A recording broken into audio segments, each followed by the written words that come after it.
Hello, everyone. Welcome to our theory class. Today, we are going to discuss classical sociological theory. So because this course is on theory, somehow we need to understand classical and contemporary sociological theory. We need to distinguish them. And also we need to understand as a one thing where they started, why classical sociological theory is so important to understand contemporary sociological theory. When it comes to theory, some people might think that, oh, it's boring, it's hard to understand, it's too dry, it's too that. And this, for me, theory became one of the very important and also one of the interesting topics that I can not only see what is going on behind these theories, why this theory is so good to explain society and helps us to frame certain our views about society. And also they help to understand the research and new ideas establishing over time. Please ignore people passing by. So what I'm going to do is I will share my PowerPoint. I have two separate PowerPoints for this week. One of them is solely about classical sociological thinkers, and the second one is their contributions. Okay, let's do that.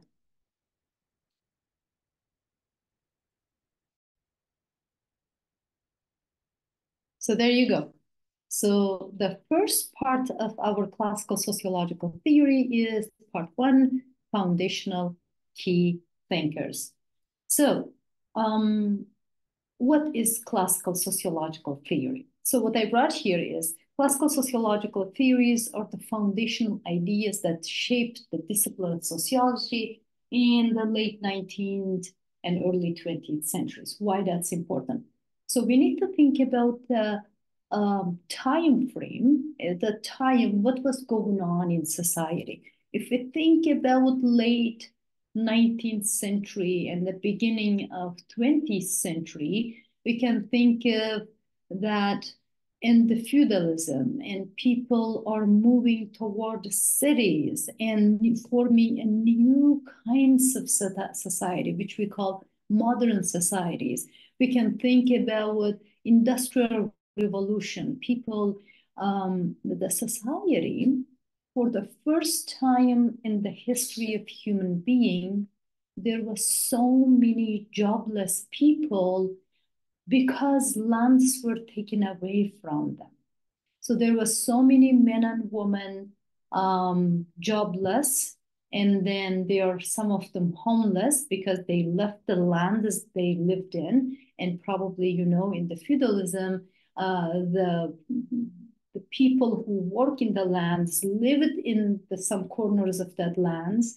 They worked with their family, their wife and children, and then they used some of the produce for their own living, and the rest of it was taken away by the landowners. And the first time in the history, in the late 19th century, they were pushed out of these lands. Lands were bought by these manufacturing companies or the people, rich people, bourgeois, who were building these manufacturing companies. Now, these men were going to cities and getting jobs in these big manufacturing companies. And the society was changing tremendously, that the traditional family structure was breaking down, because in the traditional family structure, you know that people live with their extended families and, you know, maybe parents and then aunties and uncles. And then when they need to move from one place to another, it's too many people and it makes it very hard for them to move away. So also there is that kind of dynamic is going on. Family structures changing, and also The people are coming up with new ideas, scientific ideas. There was enlightenment, which we call enlightenment, understanding natural processes, understanding the modern world and society. That's when the sociology is also shaping. So the first classical sociological theorists were trying to understand what's going on in society.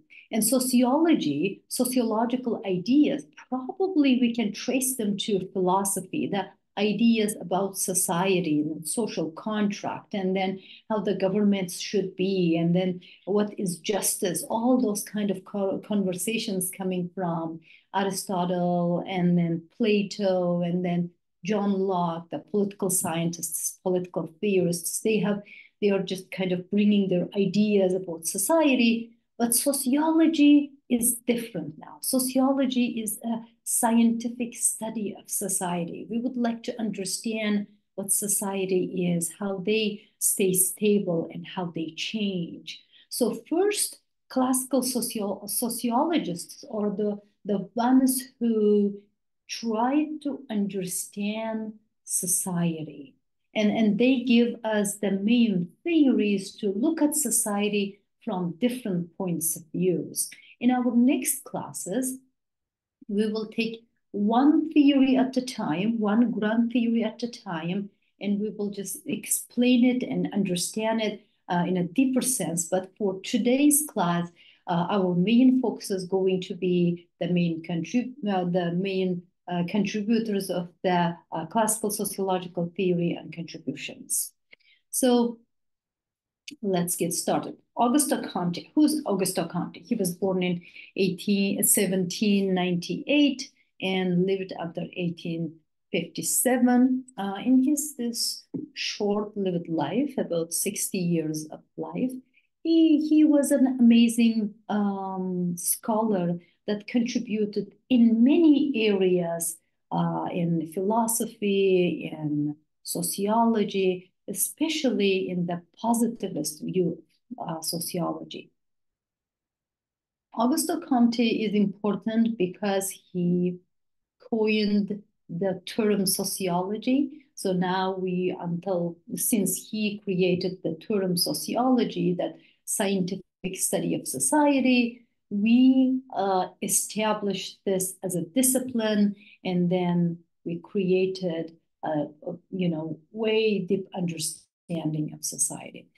His main view of society was that like any other sciences, like math and science and all of those, the society should be studied from the positivist point of view. What's positivism? Positivism is all about numbers, which we call it quantitative study. Quantitative study is very important for sociology. And that is like, for example, when we think about statistics, like the big structural measures about society is researched through quantitative research methods. We want to know how many people were born in certain years, like birth rates and illness rates, how many people are being educated, and death rates, and then the concentration of people in certain areas. All of them are very, very important. And they can answer our questions about demography. It can answer the questions about structural measures in society. Also, it can help us to predict the future of society. For example, if there is birth rates in 2011 is 100 people for this town, and 2012 is 110. So we can see every year that the increase in 10 births, right? So we can calculate that, and we can calculate for 10 years or 50 years or 100 years. And also we will take into consideration other measures like death rates and other measures to know how many people are going to be in certain town, or the interests in studying at the university, how that's increasing, how many men and women are studying at the universities. And you can you know that the rate of women going to universities has increased in the last 50 years, for example. All of them are very important studies, and that is part of positivism, or what we call quantitative research. And Augusto Conte viewed sociological research as being the quantitative. But later on, of course, we understood that quantitative research is not enough to understand society. However, his knowledge, his views about society was a stepping stone to start up study of society. One of the key texts the Augusto Conte has is the course in positive philosophy. Here you can see that shift from philosophy to sociology. That is the very important the distinction you need to make. The second scholar, everybody's famous Karl Marx. He was born in 1818 and lived until 1883. You can see these people did not live a long, long life. Our lifespan increased so much that 60 years looks like a short time for us now. He was born in Germany, and he wasn't as famous as he is today at that time. And I somewhere in the texts I read that there was only 13 people in his funeral, but his work, academic work and ideas took off after his death, especially with the establishment of the Soviet Union. So Karl Marx is known as historian, he is known as philosopher, he is known as economist, he is known as sociologist, but many of his studies largely contributed to classical theory of sociology. He focused on conflict, as many of you know. This is one of the main grand theories in sociology, conflict theory. But conflict theory is about is he views society as being the fabric of conflicts. Conflicts are everywhere. Like you can have a conflict in your family, with your parents, with your brother or sister. You can have a conflict with your partner. You can have a conflict at workplace. And he says that conflicts are not bad. Actually, conflicts are very, very important for advancement in society. For example, if you're applying for a job, if other 20 people are applying for the same job, you're in conflict with 19 other people, and the best of the best will get the job. Also, conflicts are healthy when that is about making better stuff, creating more quality, let's say, technology or produce, right? For example, if we take two phone companies like Samsung and Apple, because of the competition and conflict between these two companies, they try to do their best and best quality and cheapest, best camera, best audio, best look, best size, whatever. You get the idea. So because of that competition, they try to offer their buyers the best product and the cheapest product. They also try to make the best service, like if something gets wrong with that phone or with anything else. So what they produce, right? So all of those hard work is to sustain their position in the market, or because of the competition, they try to offer their best product.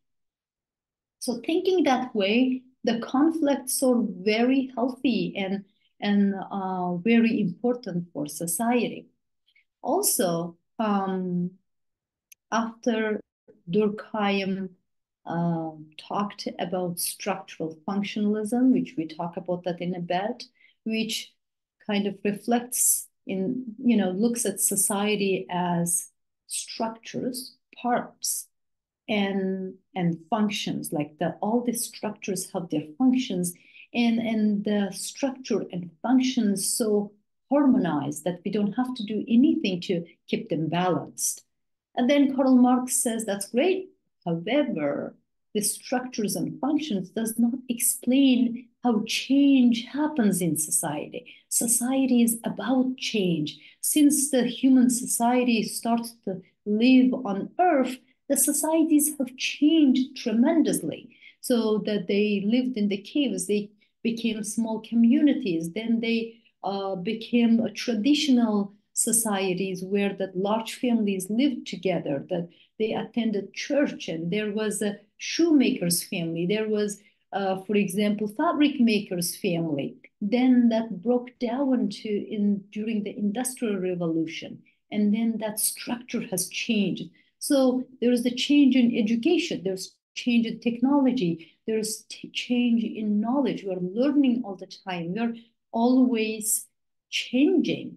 So Karl Marx says structural functionalism or any other theories does not explain the change as good as conflict theory. And he's right at that. Like only conflicts can explain why changes happen in society while we remain stable, that social institutions, social structures stays stable.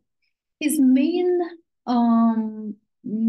focus was historical materialism, which argues that economic structures and relations of production shape society. And he was all about inequality in the post-industrial or after the Industrial Revolution in society. He talked about this, the wealthy class, which we call bourgeois, and this working class we call proletariat.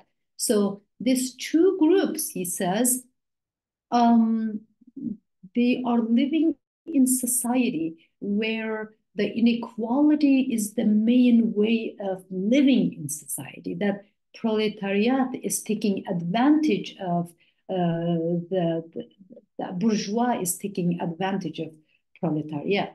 So the bourgeois has the most wealth.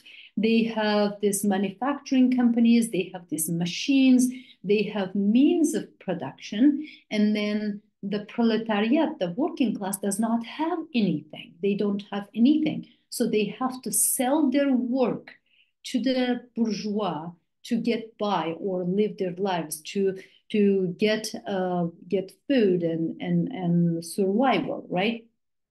And he talks about this surplus value. For example, if let's say this pen is costing $2, when the proletariat pays $1 to a working class or workers to make this pen, and they spend another dollar for the raw material, but they sell this pen for $10. And there's a surplus value of this pen, that $8, all of them goes to bourgeois.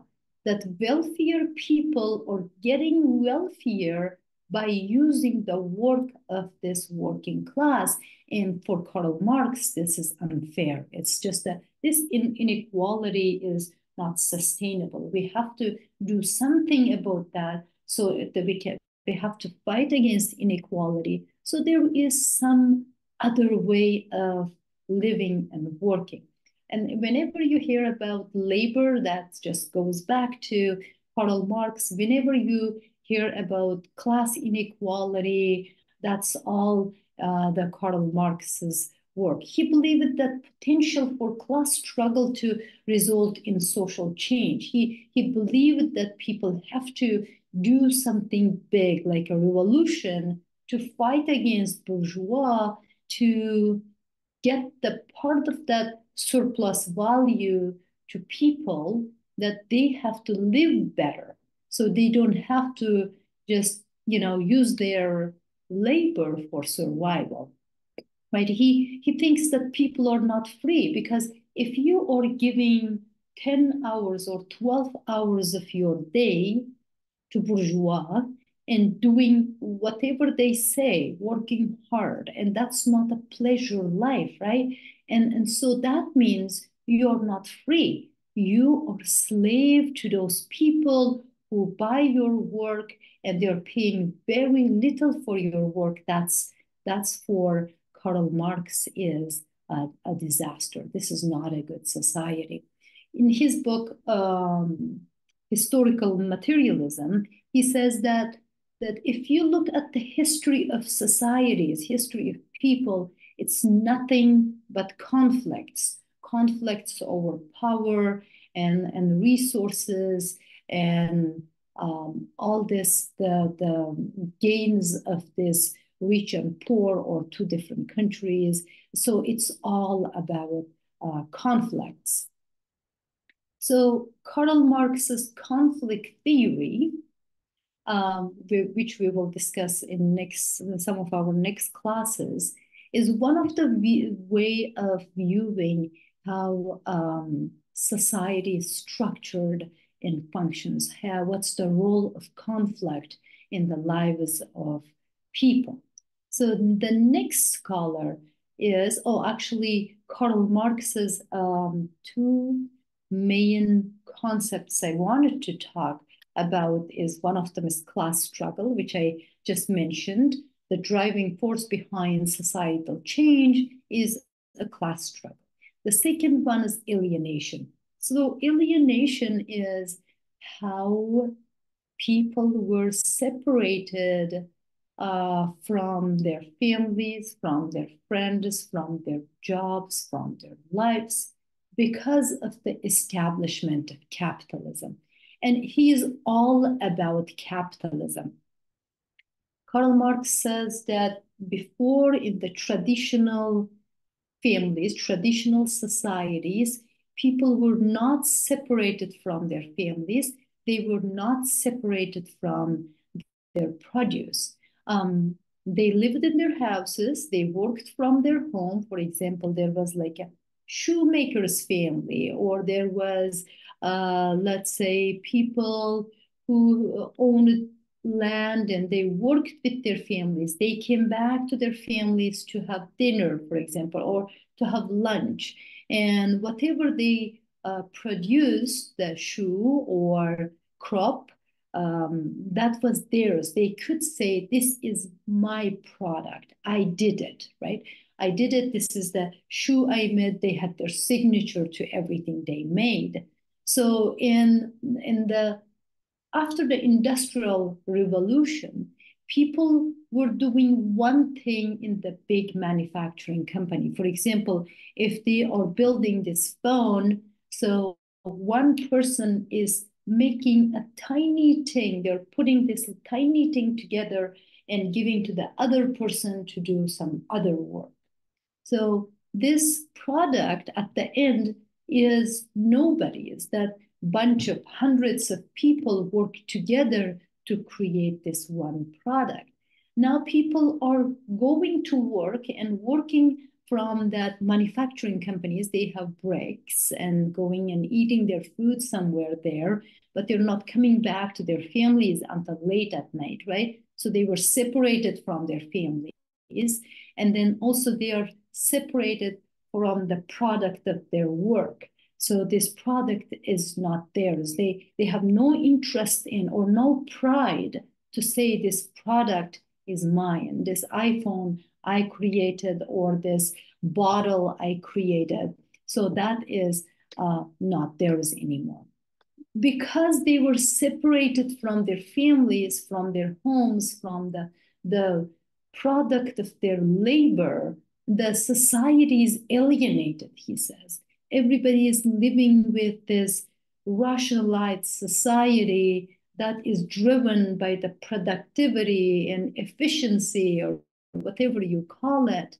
And you don't have the results of your labor, which makes you feel very depressed inside. And that is his concept of alienation. One of the main texts he brought is the Communist Manifesto. He talks about this bourgeois and the proletariat and all these concepts. He talks a lot about capitalism. And then he talks about what kind of changes have to happen in society to create more equal societies. The next scholar, we talk a lot in classical sociological theory, is Emily Durkheim. Durkheim was born in 1858 and lived until 1917. Again, he also lived similar 60 years of, but, somewhere 60 years. He died at that time. So you can see that people, another just element, that people weren't living that long at the time. But these people left such a rich wealth of scholarly work that we still study them. Main contribution of Durkheim was viewing society as structures and functions, as I mentioned earlier. And he formed the structural functionals theory, grand theory, structural functionalism way of looking at society. So for him, if we want to understand structural functionalism, which is, I think, our next biggest work, he views society as social institutions. What is social institutions? Family, law, politics, government, healthcare system, media, education. These all are social institutions. What makes them social institutions? They have a certain structure. For example, families have certain structures. What kind of family structures we can count? Like, for example, there are traditional family structures where parents and children live with their grandparents, maybe some other relatives. That's extended family also, we call traditional family structure. Then there is a nuclear family structure, which is mom and dad with their children. And there are one single parent families, which is mom or dad lives with their children. And there are one person family structures. There are also blended families where parents come with their own children and form another family, which is called blended families. Also, there are same-sex marriages and families. There are what other? There are a few more, if you will. There are, for example, polygamy, or those kind of structures. Like, there are like numerous structures we can count, and that is the same around the world. Wherever you go, you see these structures, one or another, right?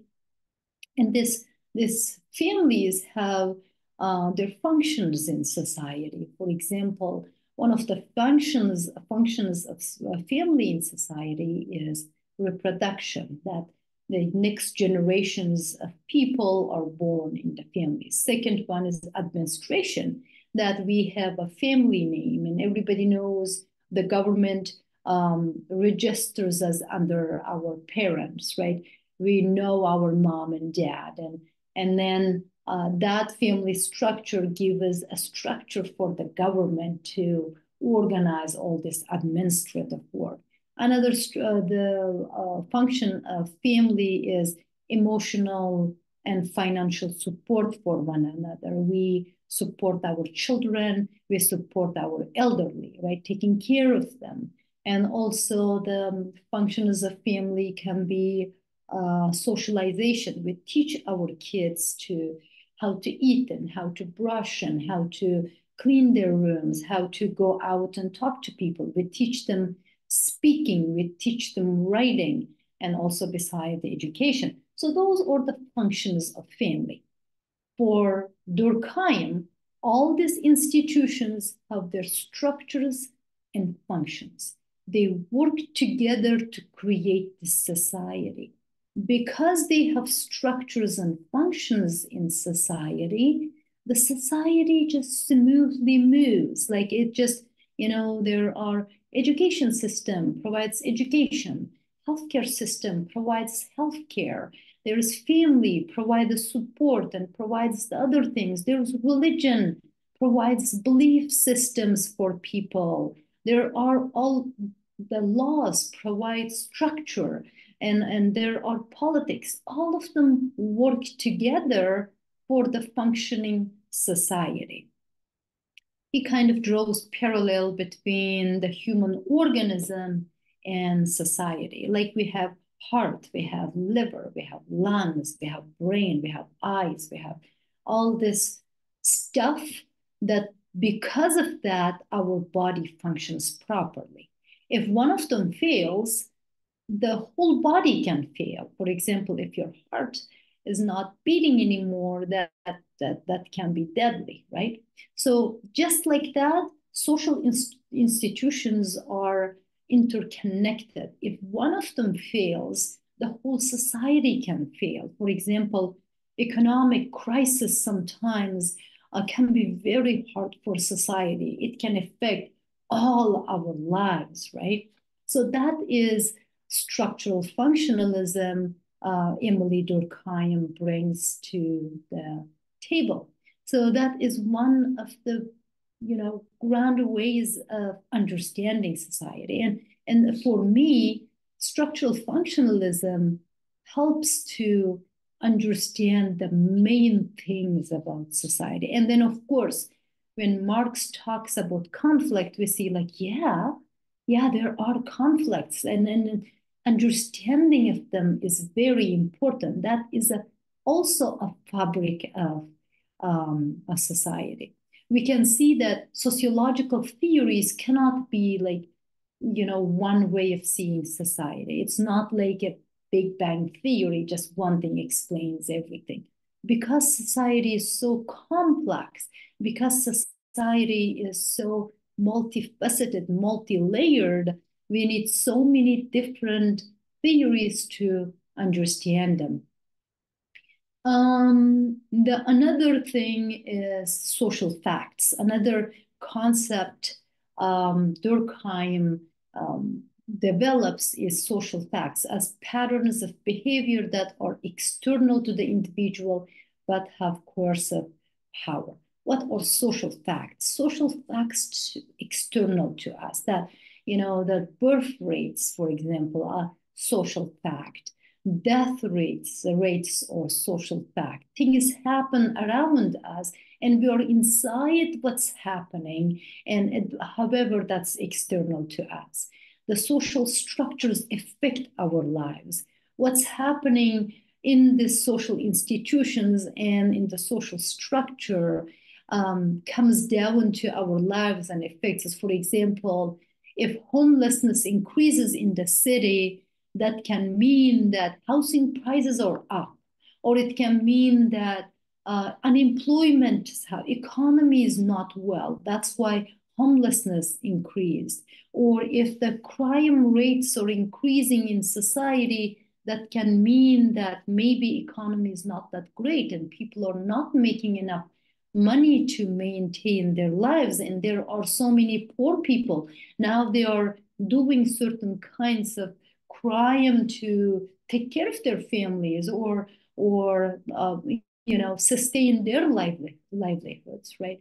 If there is higher rates of depression, for example, it can be caused by many things. Like it can be bad laws and increased corruption, which says that laws are not working well in society. And Durkheim writes extensively about suicide, why suicide rates increase in society. He talks about mechanical solidarity, which is traditional families lived, as we explained already, that they were working together, they were going to church together, people were interconnected, they weren't alienated from their products, that they were living together. That is, he calls all this church and traditional way of bringing people together is a mechanical solidarity. And for Durkheim, there's organic solidarity. In the modern world, people are living or connecting in different ways. Now they are experts in certain areas. For example, there are engineers, or there are doctors, or there are dentists. Because they work together, they kind of united with people like themselves. That is organic solidarity for him. So he explains the change between traditional societies and modern societies. What else about him? This is the main thing, is he also writes about religion, and one of his books, actually, I use a lot. He talks about division of labor in society. He talks about suicide. And he also talks about the elementary forms of religious life. So these scholars, Karl Marx did, Durkheim did, Weber did, all of them talking about same area. They talked about religion. They talked about traditional versus modern societies. They talked about labor. They talked about inequality. They talked about how people are divided in society. For example, for Karl Marx, it was working class and ruling class. For Durkheim, he is looking at society as being, threatened by different forms of structures affecting them, right? His key concepts is anomy. One of them is anomy, a state of normlessness, often resulting from rapid social change or breakdown of social norms. So he's also talking about change. He says, when the big changes happen in society, people don't know what's going on. They are not stable. They are scared from the changes. They are not sure what will happen next. So that just brings some sort of depression in society. And then that can cause suicide because of that because of the normlessness, because we did not create the norms yet. And in our societies today, normlessness or not working laws can create chaos by, corruption, or mafias can grow, or street crimes can grow, or gangs can grow. All those kind of different things shows that there is breakdown of social norms. Norms are changing too rapidly. Durkheim also talks about collective conscience. So the shared beliefs, like a religious beliefs or traditional beliefs that unite society. It creates the collective conscience. Like when we have, for example, same religion, let's say you're Christian or Muslim, by understanding one another, what your religion requires, what kind of moral standards are promoted by your religion, you will establish this collective conscience. Like when they say certain things, like it's taboo or something, they right away understand one another because there is a consciousness, right? And also modern societies created certain kind of collective consciousness, which is different than the collective consciousness created in traditional societies. Also, Durkheim talked about capitalism and the role of religion in creating capitalism. His book is called Protestant Ethics and the Spirit of Capitalism. In that book, I actually really like that book. In that book, he talks about how we came to this capitalism. How did we created this kind of system in society? And he just traces the roots of capitalism and finds some religious activities encouraging capitalism in the Protestantism. He says Protestantism encourages saving up your money, working hard, not spending it for, luxurious things, and which creates wealth in society, which is the first step moving towards capitalism. So it's just a very amazing work this classical sociologists do that helps us to understand our societies even today. Another scholar we talk a lot in classical sociological theory is Max Weber. He was born in 1864, and he also lived 64 to 56 years. He didn't live long at all. And Max Weber is also very known for his contribution to sociology. Werstein, I think one of my students told me before, that's Werstein. It's German, came from Germany, and that's German word for I understand. It means I understand. So his main idea was the research methods were moving from positivist view to interpretivist method of research. That is because of works of Max Weber. So he says the quantitative research methods are not enough to understand society. For example, if there are two people having dinner at night at the evening time, or let's say they're sitting with the candlelight, and we see these two people sitting on the table with the candlelight. How do we interpret this situation? We can say maybe they don't have electricity and then lit the candle and having dinner. That's one kind of interpreting the situation. Also, it can be romantic dinner that people don't like the bright lights. They like this candlelight. That's second interpretation. The third one can be in some certain traditions or cultures, people lit candles when they lost somebody in the family, their parents or children or somebody, and then that means they're mourning and they are going through this saddest times. They don't want to see bright light. They want to sit under this, in with the candlelight, and that can be their interpretation of their sadness or how they're expressing their sadness.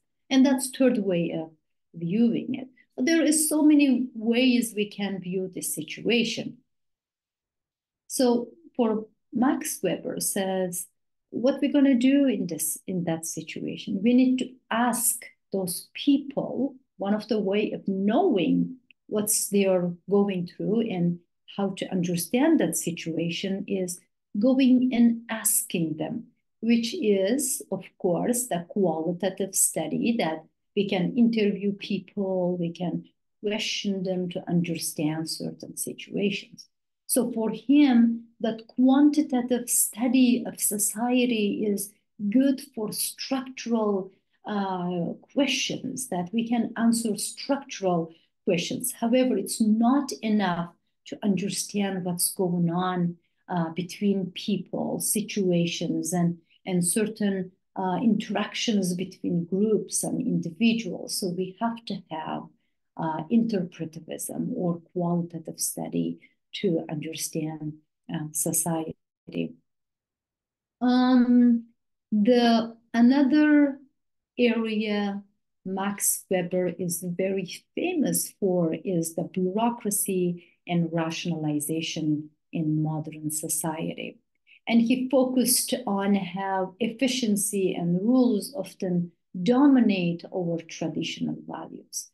So what does it mean? So all these people, Karl Marx, Durkheim, and Max Weber, watching what's happening in society, how modern life is taking place, and how they want to understand society.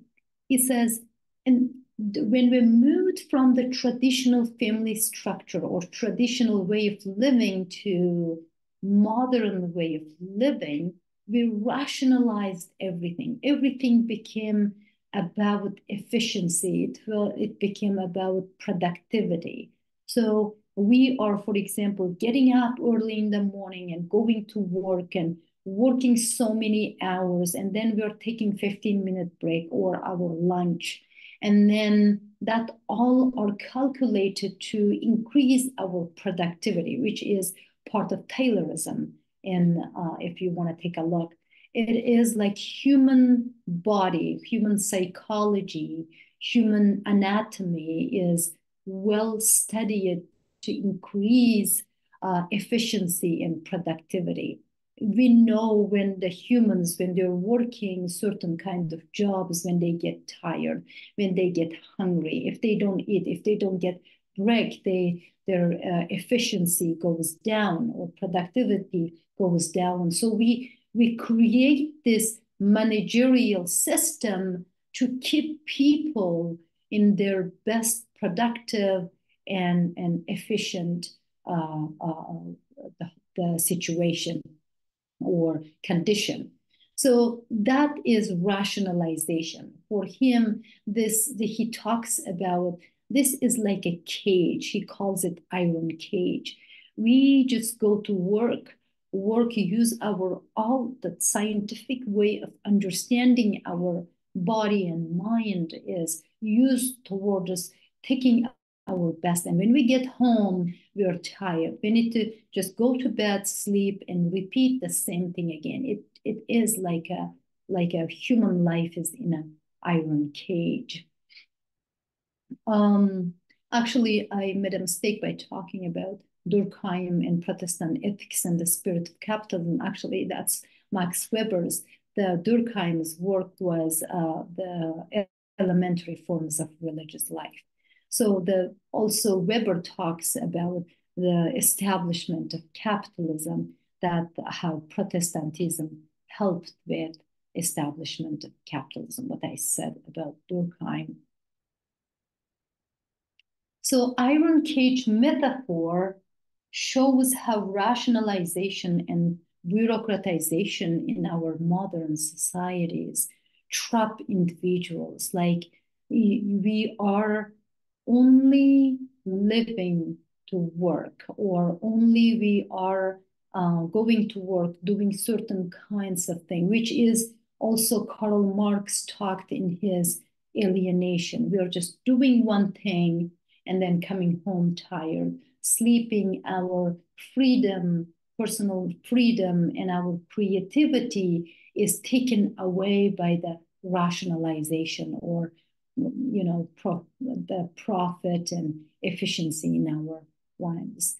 And what that does is we became like machines. The creativity is lost in the process. We are just doing what is best for to create more produce or efficiency, right? Also, he talked about three different kinds of authorities. He was talking about governance in society and what kind of governance is taking place to keep this society in orderly. So he talks about traditional authority, he talks about charismatic authority, and rational legal authorities, which we will be talking in our next classes. Some of the key texts Weber created or formed or wrote was Economy and Society. And you can see that economy, religion, structure, modernization, rationality, alienation, all of those very connected concepts created by these classical sociologists and the Protestant ethics of and the spirit of capitalism. So what I want to say at the end of this lecture is classical sociological theory is the roots of a tree where we build this modern or contemporary sociological theory. Contemporary sociological theory explores how modern societies are working. We talk about both of them, classical and contemporary sociological theory. And most of the contemporary sociological theories are built on the classical sociological theories.